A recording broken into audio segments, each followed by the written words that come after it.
ಎಲ್ಲರಿಗೂ ನಮಸ್ಕಾರ. ನಾಳೆ ಅಂದರೆ ಸೋಮವಾರ ಫ್ರೀಡಂ ಪಾರ್ಕಲ್ಲಿ ಹೋರಾಟ ಇದೆ. ಕಾರಣ KS ಮರುಪರೀಕ್ಷೆ. ತಮಗೆಲ್ಲರಿಗೂ ಗೊತ್ತೇ ಇದೆ, 2 ದಿನದ ಹಿಂದೆ ನಾವು ಒಂದು KS ಪರೀಕ್ಷೆಯನ್ನು ಬರೆದಿದ್ವಿ. ಅಲ್ಲಿ ಸುಮಾರು ಆ ಒಂದು ಪರೀಕ್ಷೆಯಲ್ಲಿ ಕನ್ನಡದ ತಪ್ಪುಗಳಿದ್ವು. ಕನಿಷ್ಠ ಅಂದರೂ ಕೂಡ ಎಷ್ಟು 58 ಪ್ರಶ್ನೆಗಳು ಏನಾಗಿದ್ದು ತಪ್ಪಾಗಿದ್ವು. ಆ ಪ್ರಶ್ನೆಗಳು ಯಾವುದೇ ಅಭ್ಯರ್ಥಿಯು ಕೂಡ ಸರಿಯಾಗಿ ಅರ್ಥ ಮಾಡಿಕೊಳ್ಳಲು ಆಗಿಲ್ಲ. ಕಾರಣ ಅಂದರೆ ಅವರು ಎಕ್ಸಾಮ್ ಮಾಡಿದ್ದು ಅಥವಾ ಪರೀಕ್ಷೆಯನ್ನು ಮಾಡಿದ್ದು ಮನುಷ್ಯರಿಗೋ ಅಥವಾ ಮನುಷ್ಯನಿಗೋ ಅನ್ನೋದು ತುಂಬ ನಮಗೆ ಇನ್ನೂ ಕೂಡ ಒಂದು ಆತಂಕಕಾರಿ ಮತ್ತು ಕಳವಳಕಾರಿ ವಿಷಯ ಇದೆ. ಅದಕ್ಕೋಸ್ಕರ ದಯವಿಟ್ಟು ನಾಡಿನಾದ್ಯಂತ ಎಷ್ಟು ಜನ ಈ ಒಂದು ಪರೀಕ್ಷೆಯನ್ನು ಬರೆದಿದ್ದೋ ಎಲ್ಲರೂ ಬಂದು ಈ ಒಂದು ಹೋರಾಟವನ್ನು ಯಶಸ್ವಿಗೊಳಿಸಬೇಕು.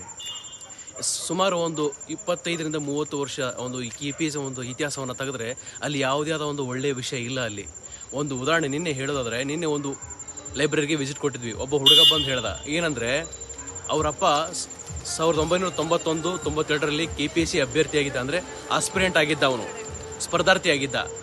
ಅವ್ರ ಅಪ್ಪನಿಗೆ ಯಾವುದೋ ಒಂದು KPSCಯಲ್ಲಿ ಜಾಬ್ ಸಿಕ್ಕಿತ್ತು, ಲಿಸ್ಟಲ್ಲಿ ಹೆಸರು ಬಂದಿತ್ತು. ಆರ್ಡರ್ ಕಾಪಿ ಬರುತ್ತೆ ಅಂತ ಸುಮಾರು 10 ವರ್ಷ ಕಾಯ್ದರೂ ಕೂಡ ಆ ಒಂದು ವ್ಯಕ್ತಿಗೆ ಏನಾಗಿರಲಿಲ್ಲ, ಆರ್ಡರ್ ಕಾಪಿ ಬರಲಿಲ್ಲ. ಕೊನೆಗೆ ಆ ವ್ಯಕ್ತಿ ಏನು ಮಾಡ್ತಾನೆ, ಖಾಸಗಿ ಯಾವುದೋ ಒಂದು ಶಾಲೆ ಒಂದರಲ್ಲಿ ಇವತ್ತಿಗೆ ಶಿಕ್ಷಕನಾಗಿರ್ತಾನೆ.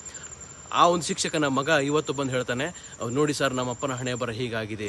ಅಂದರೆ ಆ KPSCಯ ಒಂದು ಆ ಅಭ್ಯರ್ಥಿ ಅವಾಗ ತಂದೆ ಆದವನು, ಆ ತಂದೆಯ ಮಗ ಈಗ ಏನಪ್ಪ ಅಂದರೆ ಈ KPSCಲಿ ಅಭ್ಯರ್ಥಿ ಆಗಿದ್ದಾನೆ. ಅಂದರೆ ನೋಡಿ ಎಷ್ಟು ದುರಂತ ಇರ್ಬೋದು. ತಂದೆ ಇದ್ದಾಗನೂ KPSC ಹಣೆ ಬರ ಅದೇನೆ, ಮಗ ಬಂದಾಗನೂ ಅದೇ ಹಣೆ ಬರನೇ.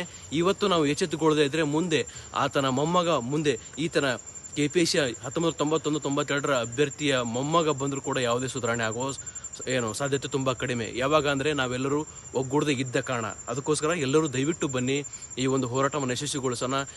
ಇಲ್ಲಿವರೆಗೂ ನಾವು ಎಚ್ಚರ ಆಗಿಲ್ಲ ಅಂದರೆ ನಾವು ಏನೂ ಮಾಡಲು ಸಾಧ್ಯ ಇಲ್ಲ.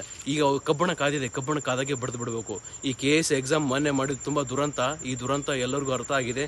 ಈಗ ಈ ದುರಂತವನ್ನು ಅರ್ಥ ಮಾಡಿಕೊಂಡು ನಾವು ಏನೊಂದು ಹೋರಾಟವನ್ನು ಯಶಸ್ವಿಗೊಳಿಸೋಣ ಅಂತ ಹೇಳ್ತಾ ಎಲ್ಲರಿಗೂ ಧನ್ಯವಾದ.